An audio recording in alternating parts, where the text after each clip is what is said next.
Hello বন্ধুরা, আশা করছি ভালো আছেন। আজকে নিউ ইয়র্কে তুফান দেখলেন জনপ্রিয় খল অভিনেতা শরীফ আহমেদ শরীফ।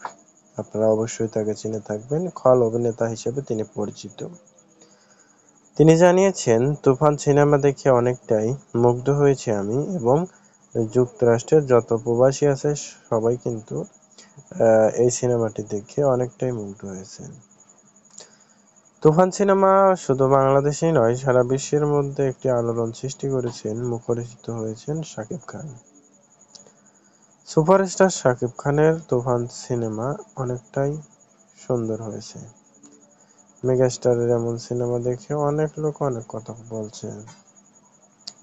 প্রিয় দর্শক, জানতে চাই আপনার কি মতামত, অবশ্যই কমেন্ট করে জানাতে ভুলবেন না। পরবর্তী ভিডিও পেতে অবশ্যই আমাদের চ্যানেলটি সাবস্ক্রাইব করে রাখবেন, এবং আপনারা দেখেছেন কি না যে শাকিব খানের তুফান সিনেমা অবশ্যই তা কমেন্টে জানাবেন।